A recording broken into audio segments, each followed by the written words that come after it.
Alright, response video to Hythloday. Yeah, I believe. Mostly. I could break this into two videos. We'll just see how it goes. I'll try not to be that long.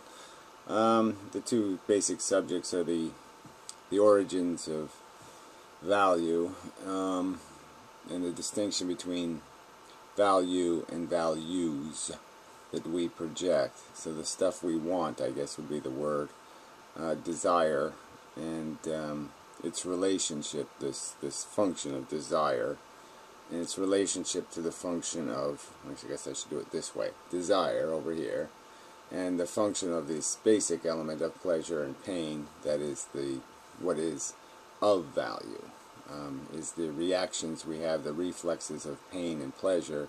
We have this other reflex of desire or want or need. What's its relationship to pain and pleasure? What is it in itself, the desire itself, the feeling of desire, and what is the thing we desire, the pleasure that we derive from it, and what substance does that really have? Is most of the desire, most of the function of desire for the means or the end. I mean, I could argue that there's many things that we desire that once we get them, we say, gee, that sure didn't fix anything. I think that's a semi-common experience for other people. And in the end, he got to some subject about cigarettes, which was really annoying. Anyway, but then the other argument is consent. So the one argument is this kind of biological, what's the game we're playing, describing the mechanism of our reflexes. And the other one is a conversation about this idea of consent, which is one of these higher order things, the things that intelligence can recognize. So obviously all this gameplay takes place in a world where there is no consent. Without human beings on planet Earth, there's no consent among the organisms.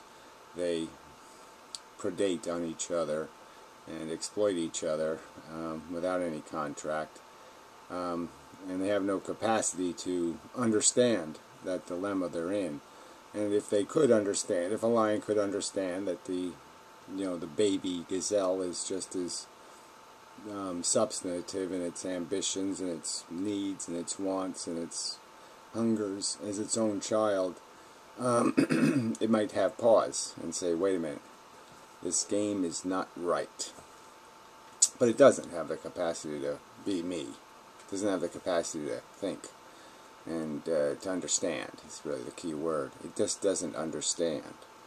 And I could argue that if the animals in the wild did understand, they would be protesting the game they're being forced to play. They would recognize they're slaves to role-playing, and they would maybe find their role objectionable and offensive and disgusting, and say, I never agreed to play this role in a game. You put me in this costume, you put me in this body, and you're saying now I'm going to be something. And especially when you're something that's going to be abused horribly and treated horribly unfair, like a pawn on a chessboard. If we just materialized on a chessboard as one of the pieces, if you were materialized as a pawn, you might say, what the fuck, what was that? Wait a minute, I want another trial. How did I get here? Because you're just disposable. You got a 95% chance, 97% chance that by the end of the game you're not going to be there to get any of the candy. So anyway, yeah, so those are two different subjects, the higher order obligations that we can recognize, truths about value. So a truth about value is this mechanism of the game isn't the game until we make it the game. So I guess what I would argue, arguing some of the consent argument first, see, that's why the two are combined, is that you're not a pawn until somebody uses you as a pawn. So that's sort of our higher order understanding allows us to clearly understand that. the thing doesn't happen until I make it happen, until I do it. So even though it might look like a pawn, I don't have to treat it like a pawn. It's not a pawn if I say it's not a pawn. And that's where, you know, it takes intelligence to see that that's how the game, you know, the fundamental rules are not rules until we actualize a role play that makes it that game. And that's where we have the capacity to stop the injustice that might be built into the game. We can rewrite the game. And that's just the truth of intelligence. And it has an ought tied to it. Because we not only can measure the real game, the game as it's played, we can measure metaphorical or abstractions of the game where we just change the rules and create greater efficiency by changing the rules. Alright, so anyway, might doesn't make right. Smart things can say that, and they can do something about it. Anyway, alright, so he wants to understand. He's asking about this, you know, the word meaning and the word feelings, you know, and the lineage. And so I think he's accepting that, okay, you can make a reasonable argument that feelings have some sort of weight as a thing happening in the world, but there's a significance tied to it, and that significance could be called value. And so if we could start at that point, fine. But I suppose he's asking for a contrast as context, comparing two different things to other values. And so his other values would be something that's desired. And not desired like you desire food or air, but desired as humans do in some sort of complex manner. And yeah, fundamentally my argument is going to be that there are mechanisms, reflexes, reactions that are visceral. I mean, uncontrollably natural, uncontrollably mechanical, rudimentary, physical, physiological. And then there are reflexes that are psychological, that they're conditioned reflexes that will create pain or pleasure. These can be changed, but they usually can only be changed in programming. You have to do it as it matures. And then you have this last order of reflex, which is intelligence or understanding that can Bugs Bunny things, that can add value to something. So you can see something as more than just fur and eyeballs and a nose, a twitchy nose, and hoppy feet.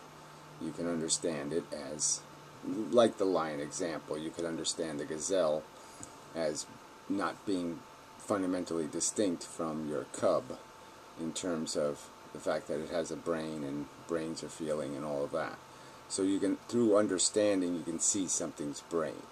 You know, through understanding, you can see something's need to be comfortable. You can see its distress and its worry and its upsetness, and you can try to pet it away, calm it, relax it, ease its pain. Because you can recognize its pain. Alright, but so that's there's a progression. So it's not just that all these things are the same thing. There's not much we can do about the physiological reactions, you know, short of sledgehammers of medications and stuff like that. The psychological, the conditioned stuff, there's plenty we can do, but we have to do it on purpose because it requires socialization, cultural conditioning. It means we have to change what we make people hungry for, what we put on television, and what we all get flags and rubber sponges to root for. So this is my argument, where all you have to do is change the culture, and the culture is more productive, right? So instead of having the Olympics for athletic excellence, you have an Olympics for scientific excellence. And once you're migrated, you're not going to know the difference. You're going to have the same soap opera, the same visceral reactions, the same pleasure will be derived from watching the competition.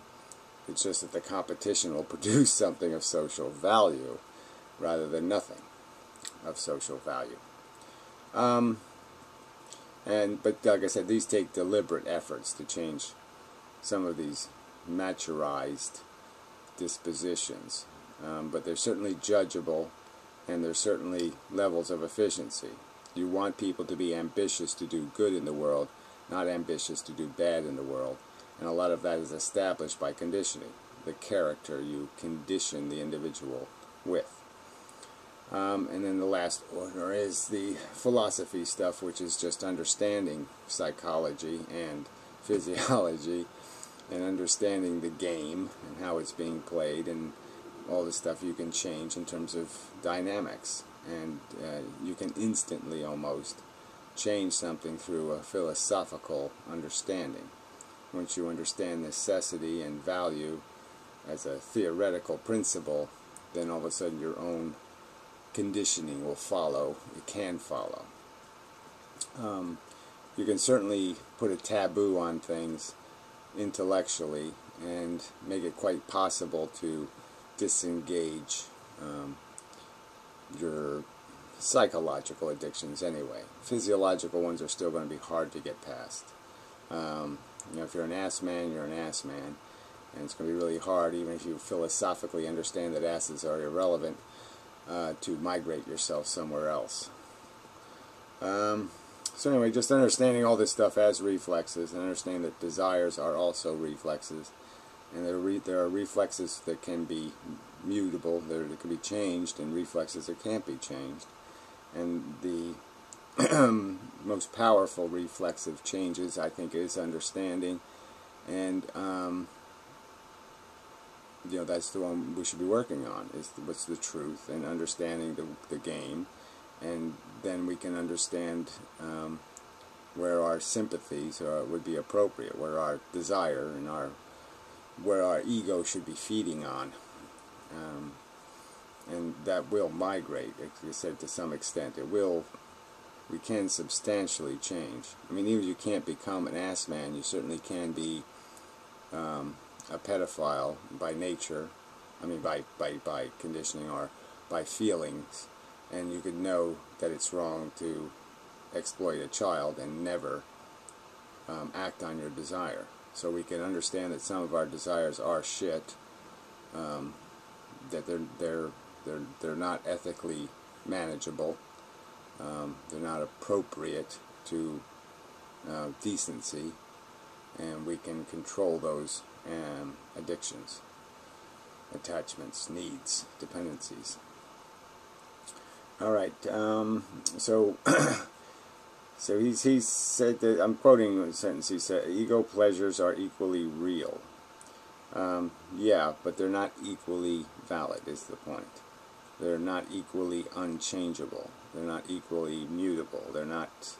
I mean, if we could do something about changing the fact that you have a toothache when there's nothing you can do about it, right? I mean, what good is the pain when you can't do a damn thing about it?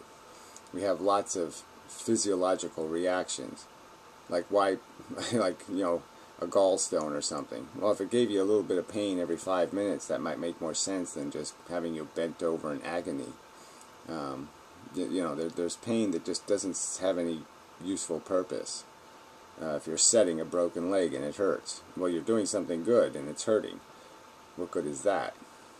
So if we could change that, that would be great, but we can't change that. So the stuff we can change doesn't have the excuse of being unchangeable, quite obviously. So the inefficiencies in our pain-pleasure response, in those conditioned elements, and certainly in the ones that are just a matter of philosophical understanding, those should be changed.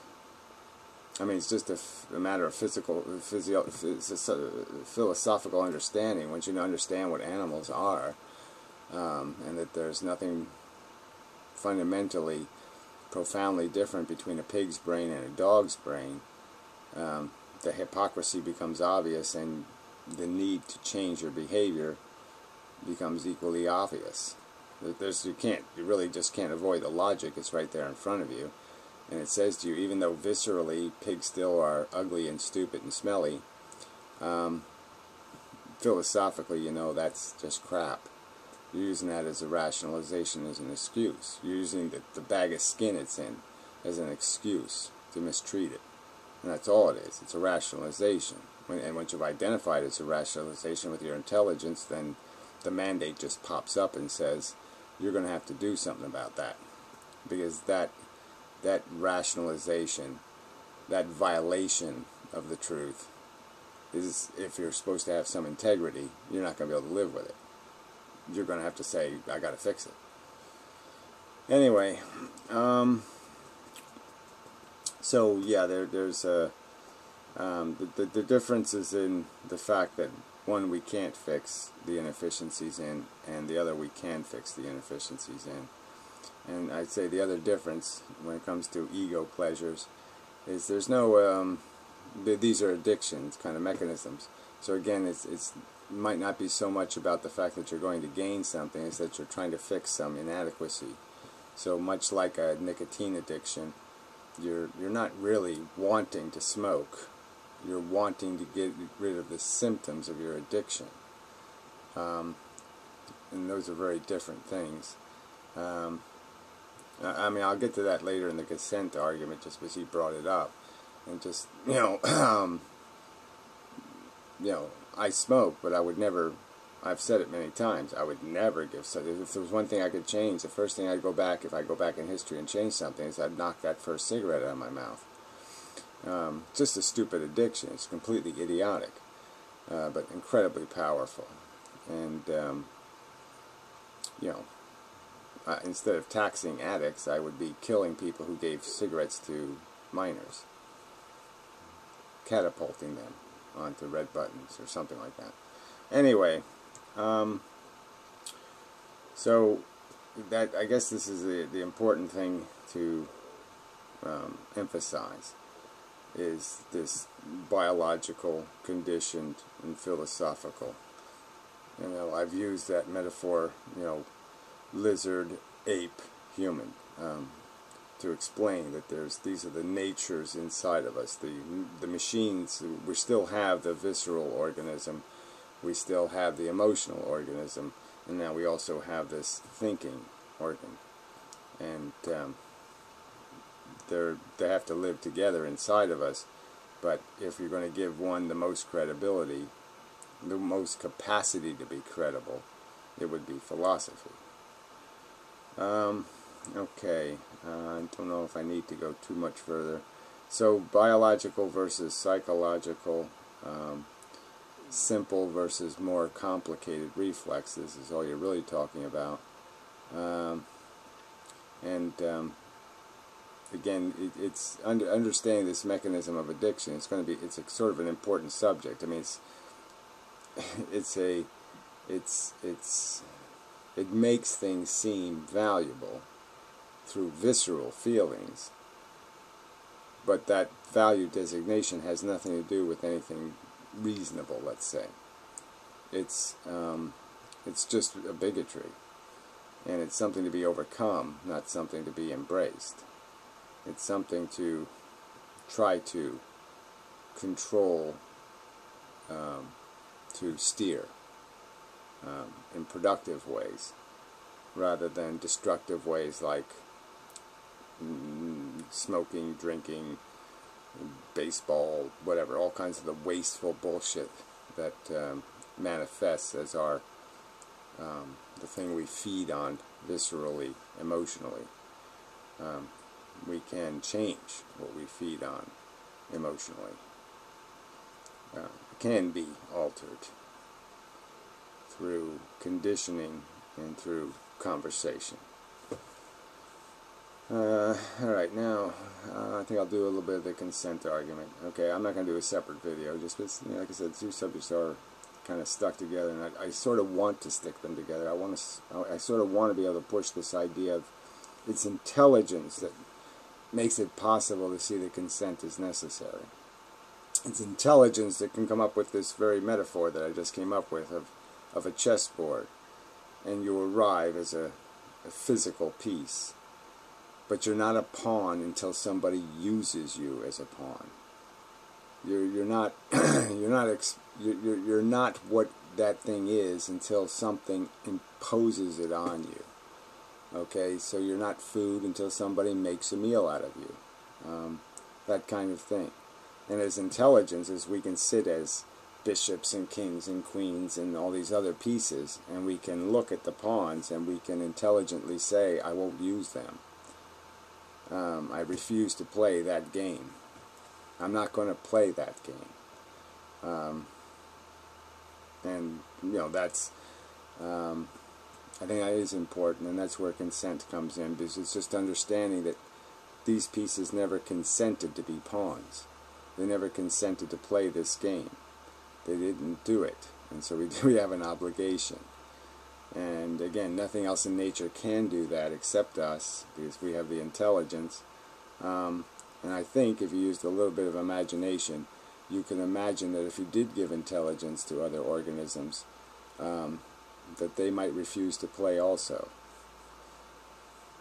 It's only pretty, you know, viscerally, it's only people who are aggressively, emotionally tied to their bigotries who evade recognition that they have the power not to play roles. They want to keep justifying the role playing. Maybe it's the people with the advantage that'll do that too, the rationalizations. Just because of, but it's so profoundly ignorant, you know, not to be able to recognize that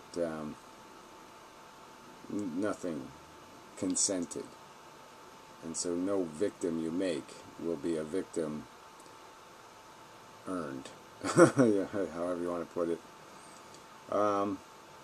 So anyway, consent is always an ought for intelligence. It's just always there. You always ought to have it. So he's arguing with, again, with this idea that I'm obliging people to have a consent, to get a consent they can't get. And that's not my argument. My argument is you should always get it if it's gettable.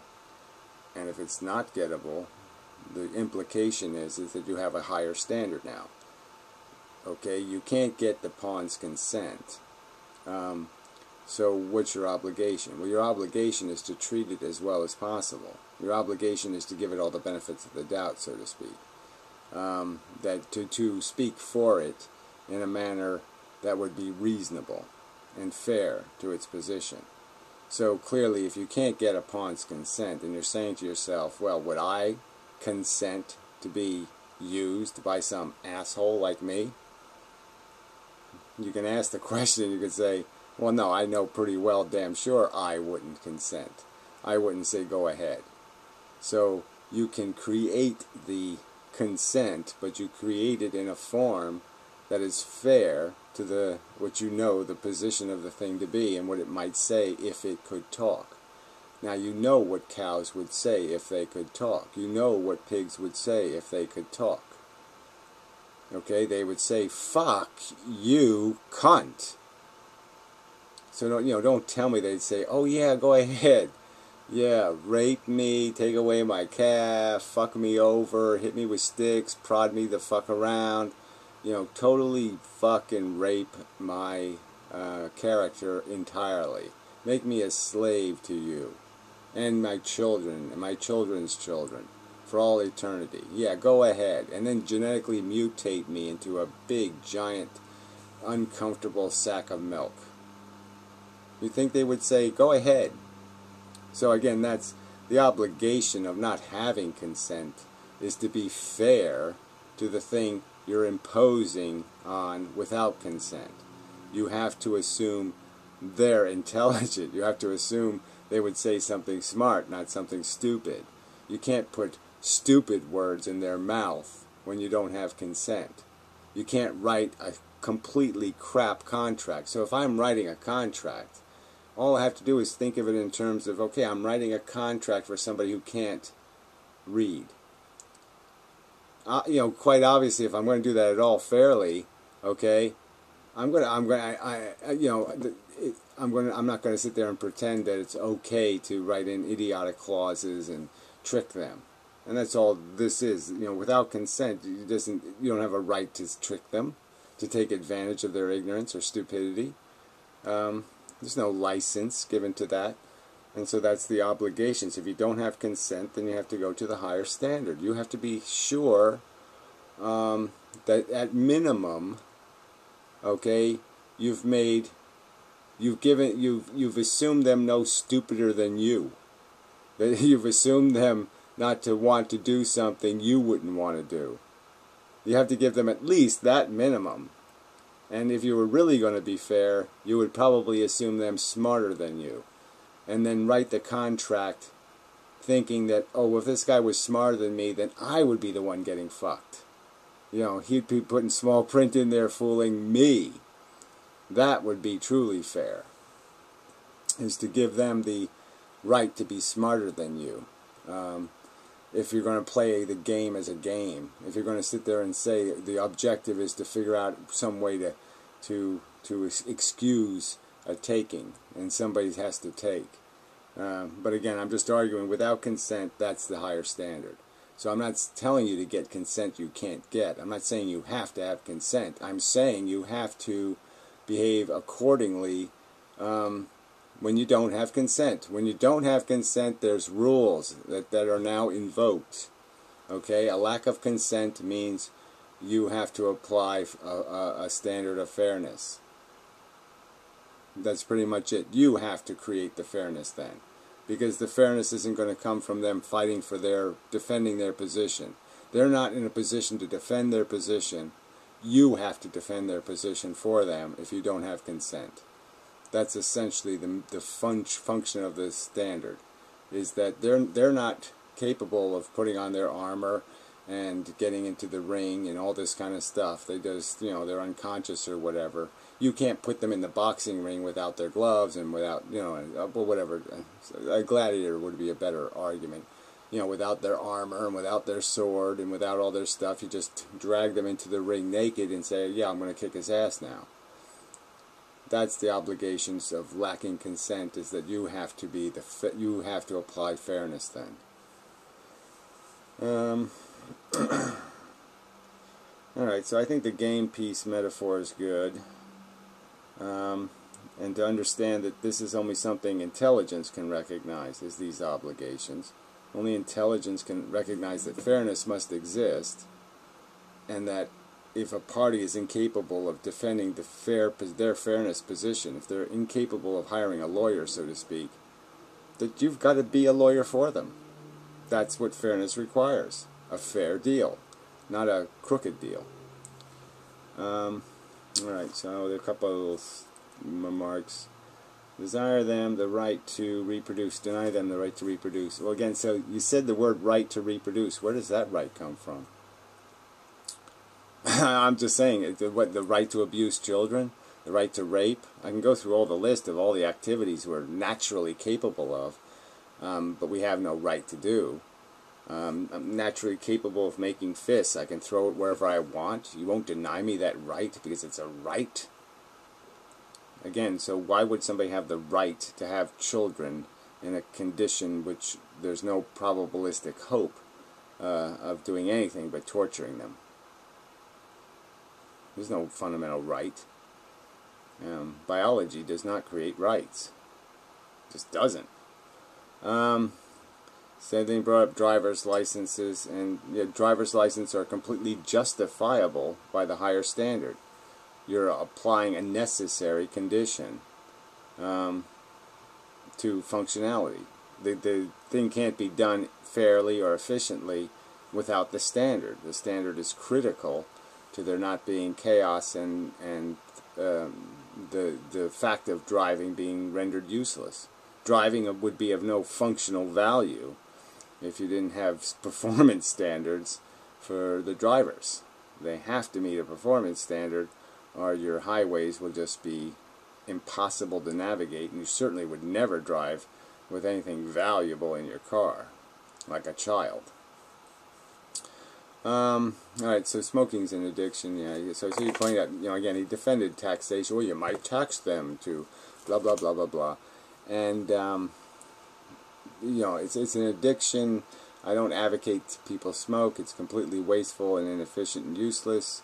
No point in arguing it, as if somebody's advocating for it. It's a vice, and the question is, how do you change the current problem? And my argument is you don't change it by further punishing victims. The victims are already a victim of addiction, and you want to punish them some more? You really fucking suck. The way you fix it is to prevent non-consensual decision making. Most people acquire the addiction in the stupidity of youth, and frankly they just shouldn't be allowed to do that. There should be a law against it, so to speak, and it certainly should be corrected for as soon as possible. In terms of, don't let them be addicts for long. The longer you smoke, the harder it is to quit, kind of thing. But anyway, I don't want to get into an argument about cigarettes. It's an unfortunate example to bring up because it does have a lot of there's a lot of resentment to the clear abuse of the social system, in its ethics. There's this idiotic lie that they're taxing it for children, and no, all the taxes exist because they cut taxes on the richest people in the world, and they had to increase fees everywhere they could, and so they found a completely exploitable minority that's not geographically segregated, and they just decided to slaughter the fuck out of them. And that's all it is. They're just doing it for the money. They're not doing it to help cigarette smokers. They're not doing it to prevent smoking. They're just doing it to steal the fucking money. So anyway, enough of a video, I think. Until next time, and such.